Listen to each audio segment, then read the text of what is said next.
morning. You scramble to get your kids to school or rush to the gym. Try and see if you can get breakfast. If not, grab a cup of coffee, rush to work, scramble through the day between your MRCs, RDMs, and everything else. Get out in the evening, stressed out, get back home, pop something in the microwave, get back to bed. Right? Well, stop. Stop. Take a deep breath and smell the flowers. Literally, take a deep breath.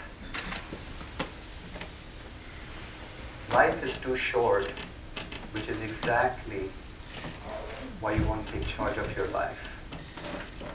None of us, not me, not you, knows how much longer we've got here. I don't know if I take the next breath. Make the most of it. I have yet to meet somebody on whose grave it's written, this guy spent 34 years, 16 hours a day, got so many awards, and had a very fulfilling life. All right? That doesn't mean you stopped working, guys. Keep working for the little achievement awards and everything else. At no point in time have I ever stopped from making sure that you take care of whatever it is you need to do. The only thing is, it doesn't need to incorporate any kind of stress. Once you learn to get inside yourself, once you learn to tap into that child within you, you'll have unlimited energy. You can put in 20-hour days. They don't all have to be at work. You can actually put in 20-hour days, never get tired, never fall sick, and be able to do just about everything from being orders of magnitude more productive at work, in your personal goals and ambitions, whether you choose to do an Ironman, yes, you can get there. It doesn't matter who you are, how old you are, or other things you may want to do in life. So the question then is, what is the power of the mind? When I talk of the mind, it is not, everybody points towards there. This is not where the mind is. This is where the brain is. This is the rational thought process. This is the intellect. And for most of us, engineers, scientists, and everybody that works in the industry, this is what does a lot of our damage. This is what helps us to rationalize everything. It's not my problem, it's in my genes. There is no such things, guys. I'll hold back on that. I don't want you, if you guys are taking medication, don't stop the medication. I don't want to get sued. But seriously, past the genes. You can actually go in. When I say there is no such thing as stress, no such thing as back pain, there is no such thing as diabetes, I mean it. I come from a family history. I shouldn't have, I'm over 50. I shouldn't have lived past being a kid. On my dad's side, for generations, my dad, my granddad, who was a doctor, everybody has extreme diabetes. They all succumbed to it very early. On my mom's side, it's always been heart disease. Between heart disease, cancer, diabetes, if you talk of genes, which is what I was blessed with, there was very little I could do about it. And as a child, my name, nobody called me by my name. For those of you that have kids, they come from school and they tell about the ragging, the bullying and everything. Kids can be cruel. I was never called by my name. I was the four-eyed geek and I was called a football because I was as fat as I was tall. I was blessed with genes. Well, they don't exist. The day you decide, again, not with the intellect, not with the brain, deep down, levels of consciousness inside you is the real you. As soon as you get in touch with yourself and change what exists there, the world around you, including yourself, your physical form, your propensity for disease or anything else changes along with it, as does the perception of everybody else around you. There is no physical reality to this world. It's all in your mind. Mind as in levels of consciousness inside you. Therein, that place is where that little child is, that we've kept hidden for years, might have been for centuries, and we cover it up real well. because we continue to operate at a very superficial level using our intellect. So what do you do, and what does it mean to get in touch with the mind? The first, and I don't want to trivialize, it's not as simple as it sounds. It's getting past our ego. It is the ego that drives me to think that I do well. It is my ego that gets me to believe that I earn and that I support my family. It is my ego that gets me to believe that I can go from being a football to being an extreme sport athlete. It has nothing to do with me. The force exists around us and within us. Once you start channeling this energy, once you start tapping into the force, the whole world is available to you. At no point in time should we get to the point where we start thinking the force is ours. It isn't. It exists. It's always been there. It grows with the universe. But once you channel into that energy, you can do just about anything you want. So how do you get there? There are many, many programs, many classes, many courses available on meditation in and around the Bay Area and around the world. The thing I'm going to talk about is slightly different. We'll talk about techniques in meditation, but a lot of the meditative techniques and classes get us to a feeling of nothingness where you can blank out your mind, but then there is silence, there's nothingness. I'm going to throw out something that I want you to keep at the back of your mind. We'll come back to that in the end. I want you to get beyond that. You do need to get to a point where you can blank out all the thoughts that pervade your intellect. But beyond that, you also need to get in touch with your consciousness, with that child within you. Because from there, you will actually take advantage of everything in terms of your personal growth, in terms of getting your health together, your life together, and everything else that so far you thought was unachievable. Anything you thought was impossible. Keep in mind one thing. Now just another thing I'm throwing out, but for me, it holds back to the time when I was a kid. For those of you that have seen Harry Potter movies and seen the four houses of their Gryffindor and everybody else, well, when I went to I went to a Christian school when I was a kid. It's a long time ago, 40, 45 years back. But our house motto was, the impossible is possible. And it stuck in my head forever.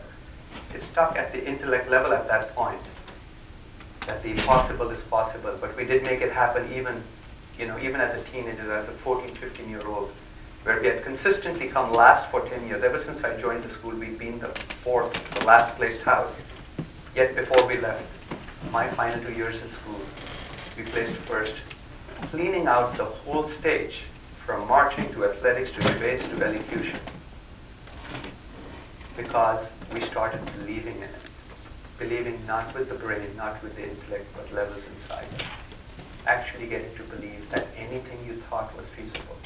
It didn't happen because of the education in school. It happened because 3, 4, 5 years before that, I had started learning to go inside myself, started learning to meditate. And it wasn't just that it affected me, it affected everybody around me. You'll be amazed when you learn to de-stress yourselves. It's not just yourself that you'll be de-stressing.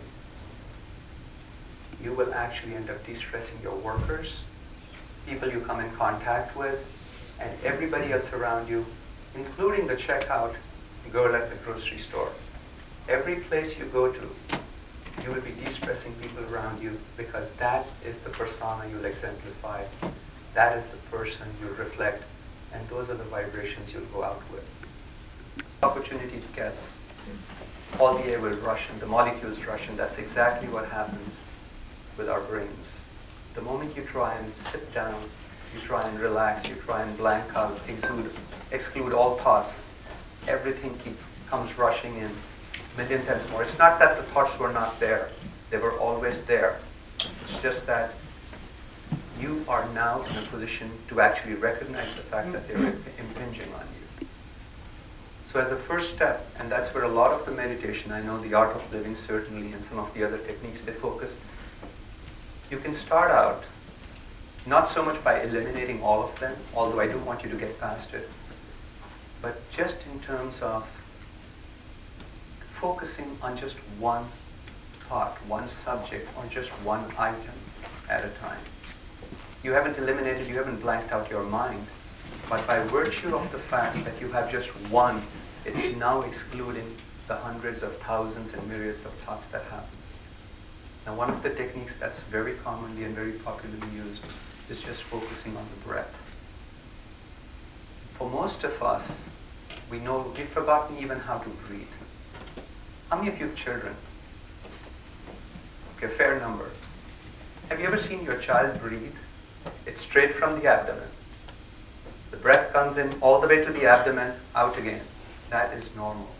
For most of us, we breathe till here. Somebody cuts in front of us on the expressway on the way to work, the breath stops till here. Somebody points a finger at us, the breathing is till here, and very soon our knuckles tighten around the steering wheel, we turn red, and we've forgotten to breathe. Seriously, learn to breathe. It's the life-giving force. Keep in mind, the day we stop breathing, we cease to exist. We exist so long as we are taking in that life-giving force. Which is why, in some ways, it's actually very compelling to use that as a form. You can use other things. You can use a candle for focus. You can use a light. You can use a positive memory from your youth. You can use anything that would help you retain a non-negative focus, either neutral or positive. But breathing is very natural. And if you can actually learn to take in a breath, feel that life-giving force, go down to the very depths of your being, and as you exhale, feel the toxics leave your body. Initially, you're still using the brain to think about it. You're breathing in the life-giving force, you're breathing in purity, and you're breathing out toxics. After a while, that will become natural, and you'll progress to the next level, which is focusing on the energy that actually does permeate the universe and our beings. You start taking that in, and that's not going in with the breath. Even though the simulation, and we get a chance, we'll do it. Unfortunately, we don't have yoga mats and a place to do it, but we will nonetheless try a brief simulation. You get to the point where you actually start feeling energy coming into the third eye point, which is basically a point between your eyebrows, just above there in the forehead. And you feel the energy flow, and you feel this force going in and pervading your being. And as it goes out, it cleanses your being with it. It is just a technique, no more than that. This is not the end goal. Yoga is not the end goal. Breathing is not the end goal. It's a technique to help calm you down. Let's for a moment talk about, we'll come to maybe practice for a few minutes, but let's talk about the 4 cornerstones, the way I've developed them, and I've been teaching this over 30 years. The basis of the pyramid is meditation, which is why I spend a lot of time talking about meditation as a means of channeling your energy. Then, to help you sit for longer periods, relax, because initially you may not be able to blank out the mind.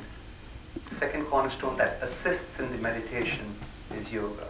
Now, yoga can be something as simple as stretching, just so that your limbs become more supple. There is less stress induced, so you can sit for longer periods.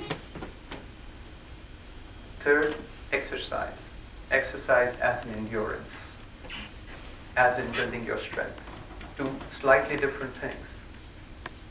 But in order for you to be able to sit for longer periods, and when you get to the point where you can sit for 20, 30 minutes, then 45, then 60 minutes, then 90 minutes, what you don't want is when you're having a beautiful experience, you're no longer, quote unquote, in the world or the universe or the place as we know it, and your back starts hurting, you'll be transported back immediately simply because of a physical limitation. By the time you get to the point, you also want to have developed your physical body to the point where you can sit for extended periods. So that should not be the factor that limits you from gaining the experience you can. And the fourth cornerstone, meditation, yoga, exercise. And I talk about diet. When I say diet, a lot of the people that know me here, I never refer to cutting back on food or skimping on calories. I have consistently been known to put away 10 to 20,000 calories a day. And again, that's a different workshop altogether, but you can eat all you want. So long as you're centered, it won't affect you. You can do whatever you want. If you enjoy food, by all means enjoy it. That's not what's causing you to put on weight, no more than a lot of the other things, induce diabetes or back pain or anything else. But if you take these four cornerstones and build each on top of the other, you can actually get yourself to the point where in a very short amount of time, you can start experiencing a lot of energy, things you haven't even thought possible. There are people in this room who've actually been to extended retreats, 3-day workshops, who, I don't want to take names here unless they choose to speak later in the session themselves, who've gone from, maybe he will talk to you later or she will talk, but have gone from being extremely stressed out, having piled on mounds and mounds of pressure on themselves for 55 years, and then what seems like magic, in a short period of 3 to 5 weeks, have gone from being this totally stressed out, totally burnt out person to having literally been reborn and saying, for the first time, I am living. For the first time, I am alive. And it's not because they cut back on their work. They were actually, according to their manager, who actually caught me in the hallway and said, I don't know what's happened to this guy, but he's an order of magnitude more productive. But the difference is, instead of being one of the most stressed out managers we had in the division, he's now a yippee yahoo kid who goes up and down the corridors just, yodeling along the way. It's the same person. The difference between people that get there and people that don't is actually very, very small. It's the small changes we make in our lives. It's the small effort we make when we decide, okay, I will make the effort. It's worth my life. The most common excuse I get, we'll talk about the excuses, is I don't have time. Well, if we don't have the time, I started the talk with life is too short. If you don't have the time, seriously think about getting up just 15 minutes earlier. Just 15 minutes, whatever your schedule is like, which is not a big thing. Get up just 15 minutes earlier, but that time is not to be taken by anything else. Spend that time in quiet meditation and quiet reflection. In a very short amount of time, you'll realize you've got more than your 15 minutes back, as some people in this audience figured out that instead of now needing 7-8 hours of sleep, and even then not being rested, these same people now say they need 3 to 5 hours of sleep, and they have a lot more energy. They are far more rested after 3 hours than they used to be after 7-8 hours, for the first 3, 4, 5 decades of their lives. Give yourself that opportunity. Beyond that, in terms of excuses, it's not just that we don't have the time, it's what we do with it. For most of us, if we just took away the remote control, we'd have plenty of time at home. Get the family together and decide you're all going to sit down and get in touch with yourselves. It's not that hard. And it's not that kids don't want to do it. They love to do it once they figure out how compelling it is and if you can make it fun for them. Even the healthful eating. When I talk of power eating, I glossed over it and moved on to 4 cornerstones. Most of the food we have is so badly processed that there is very little nutrients. There's very little nutritional value left in them. If you consume power foods, first of all, you will not experience these highs and lows through the day. Those power foods will give you all the energy you need forever. And you can actually make it delicious. I have 3 kids, and they all love the smoothies, the juices, everything. You'd think kids don't go around having carrots and apple and ginger and stuff. Well, they love it. If I can give them a ginger hopper, they take it over soda, That should give you an idea. I mean, they'd love to have their Coke and Sprite and everything. But these are teenagers who would rather have it. You've got to make it fun. You've got to make sure it's enjoyable. Just like at work. I mean, I often tell my people, I hope none of my executives here are listening to me. I often tell my people at work, if you're not having fun, if you're not enjoying it, guys, let me know. I'll help you find another job, inside or outside Intel. If you're not having fun, it's not going to work. If it's anything that induces stress, by definition will cause you to fail. It's like when people say, well, I have this habit of getting up in the morning. I don't have energy by 5 o'clock. I get up in the morning, I have a cup of tea, cup of coffee, and I set out for work. And then I'm feeling extremely drowsy and sleepy at 2 o'clock because I had a big lunch. The lunch has nothing to do with you being drowsy. You can have as big a lunch as you want. Trust me, I put away 48 fried tacos for lunch one day. I mean, I didn't eat between lunch and dinner, right? I skipped the afternoon snack. But I have put away a lot of food, and that's not what causes the drowsiness. The drowsiness is a result of the fact that you're low on energy. You eat the night before, you skimp on breakfast. By the time it gets to be noon, your body is basically worn. You have nothing left to eat. You have lunch, but that lunch will give you energy by around 5 or 6 o'clock. The reason you're feeling sluggish in the afternoon is not because you had a big meal, but because you're running on empty. You wouldn't do that with your car. You wouldn't do that with a plane, certainly. 30,000 feet above the ground. Don't do it with yourselves. Nourish your system for energy. It'll help.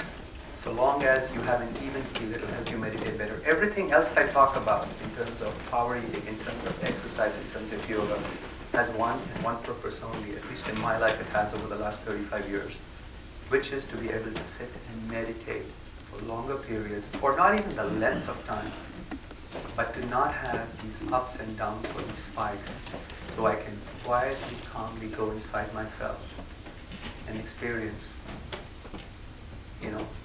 getting to be with the person there, the little child. Now here's something I'm going to throw out, and some of you will get to experience it. Whether you do it in 5 weeks or 50 years, I do not know. I've often had people ask me that question. I have had people that have totally transformed, at least a couple people that have transformed in less than 6 weeks, and then there are people that might take 50 years. It all depends on where you are in your journey, how long you've let your brain defray, how much you've channeled it versus letting it run all over the map. The one thing I will say for certain, over 3 decades of having discussed, worked with people, is you may not experience the light, but you'll certainly experience a lot of growth. You'll experience a lot of sense of calm. You'll experience a lot of energy. And you'll certainly be a lot happier and a lot healthier. Before I go on, I can literally talk on this for days and weeks on end. I've done 10-day workshops, I've done 2 days, and I will talk for hours. I prefer this to be interactive, so at any point in time, in fact, I'll take a brief 5-second pause. If you have questions, I'd rather talk directly to what might be, what your question is, because I can talk about the rest of the program in the light of any questions you might have. What did I do with my bottle of water? I thought I put it right here. No. It's over there. It's right over by the table. It's over on the table. Yeah. Describe more what you mean about the little child again. Okay. So, this body is not me. This is just a temporary shelter. This is no more than a house, just like I buy a house today, I sell it. Well, in this case, I sell, or let me say I trade it in and move on somewhere else. Similarly, when I talk about the little child within myself, I'm alluding to the fact that there is, within each of us, what's keeping us alive. Just like you have, I don't know if you read The Soul of a New Machine, 5th generation.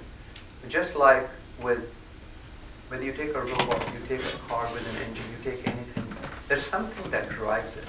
It's not the physical external appearance, it's not the metal around it, but there's something driving it.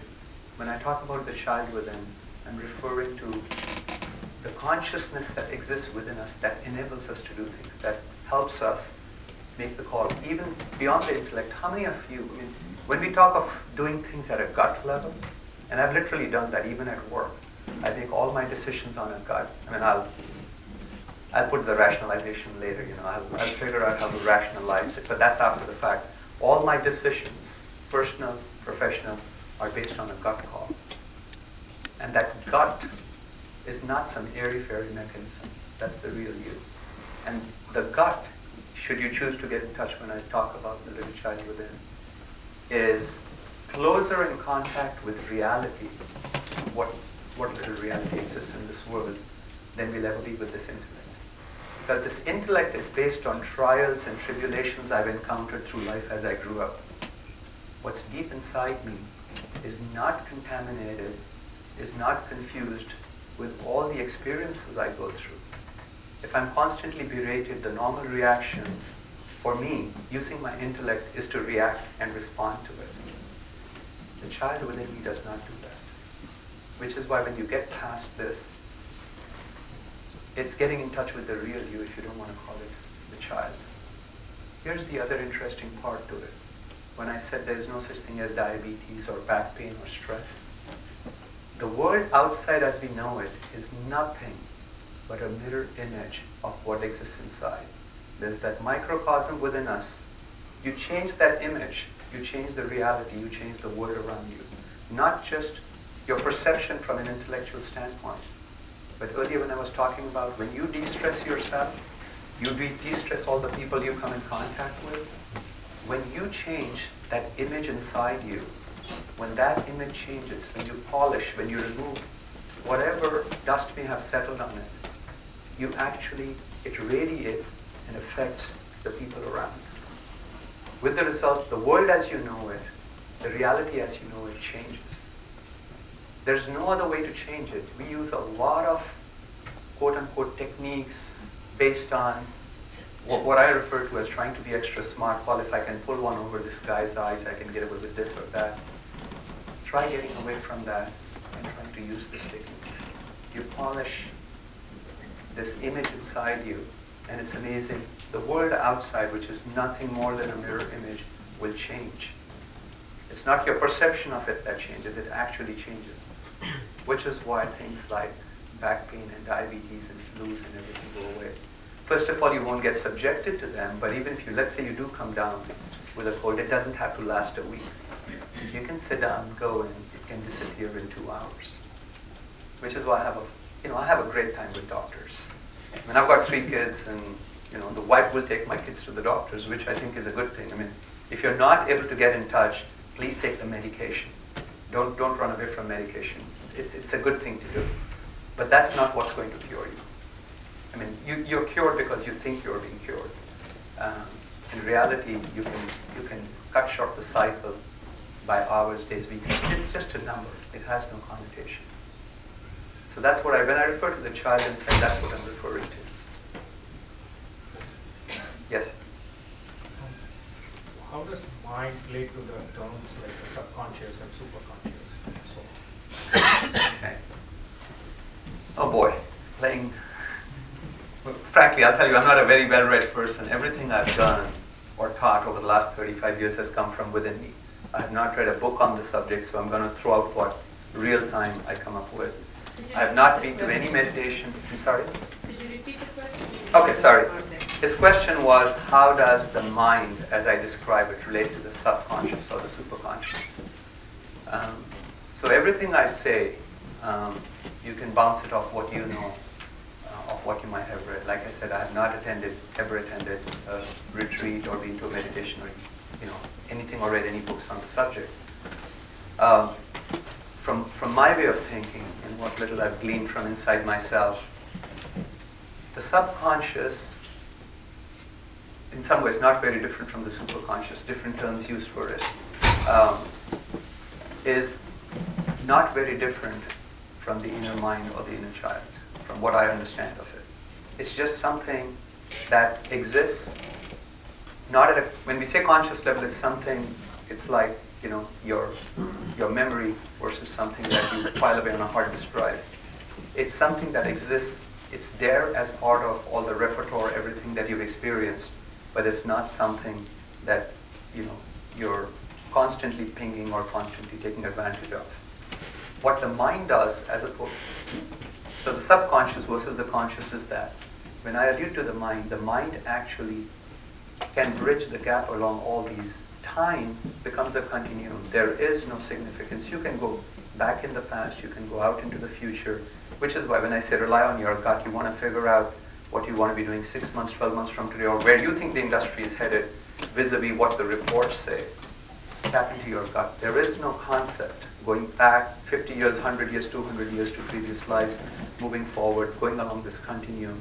That's where the subconscious, which existed, and the conscious, you can actually be simultaneously in both the realms.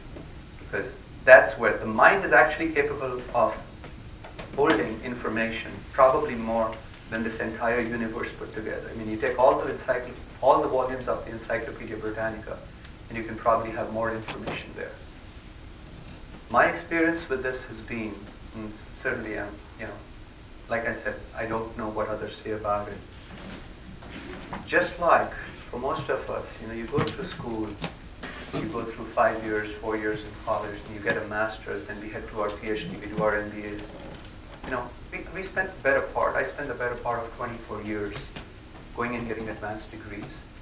Just like that, once you start tapping into your energy source and start experiencing that quiet, that calm, that state of equipoise within yourself, once you start experiencing that, there's hundreds of classes beyond that. That's not where it ends, that's where the journey starts. Once you start experiencing it, there's myriads and myriads of classes. The amazing part is the first time, quote unquote, I experienced something, or I saw, or I went on to a different realm, I was amazed. I said, wow, this is great.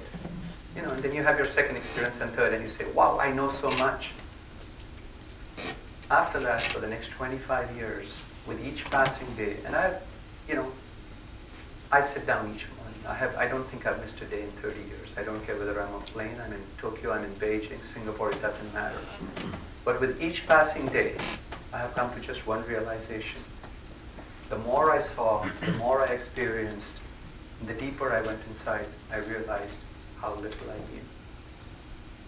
So about 15, 20 years ago, I finally, just came to terms, there was no way out with the fact that what I knew was so infinitesimally small.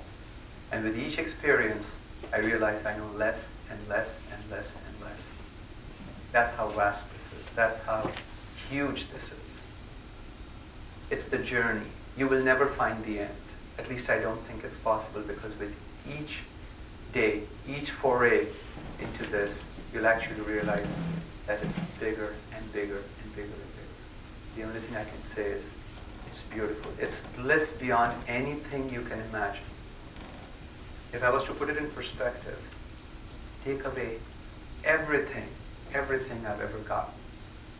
Straight A grader in my MBA program, valedictorian, done everything, played on 5 teams, take away all the division awards, Simple Achievement Award, take away everything. All those put together don't compare with one moment's of experience on any given morning when you are in that state of calm and equipoise, when you are one with the force, when you are one with creation, when you're one with the energy. In those moments,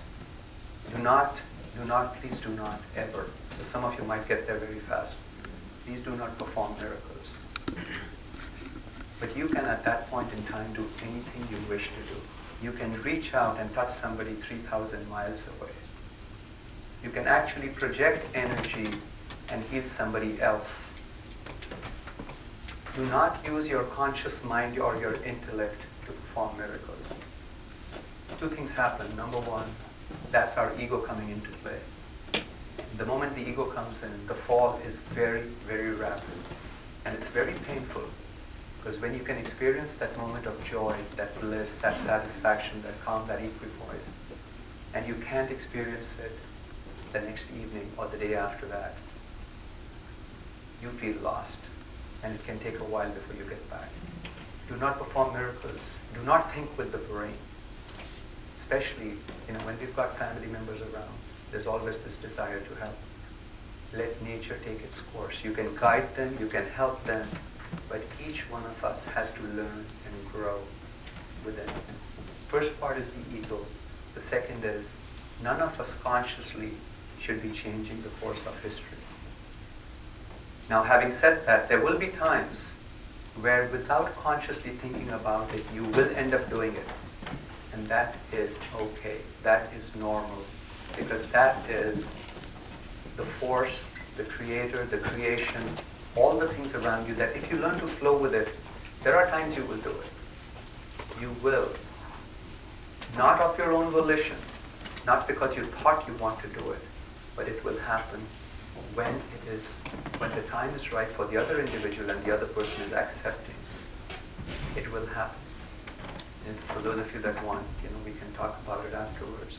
But I just have to throw this word of caution because I have had a couple of people that start experiencing very rapidly. While it's very beautiful, be careful you don't get caught up in it. Only because it's not yours. It's always been there. The energy field is there. The force is there. It's always been there. It will always be there. You can flow with it. You can tap into it. But at no point in time should we start letting our egos get in the way and thinking, I can do this. Here's what I can do. Look at the power I have. And anytime you perform a miracle, that's what the word will perceive. And when the word perceives it, well-meaning friends and family will start putting you up on a pedestal. And there's a problem. Yes? Can you comment about spirituality and the experience you were talking about? Okay, so the question was commenting about spirituality and how it compares with what I'm talking about.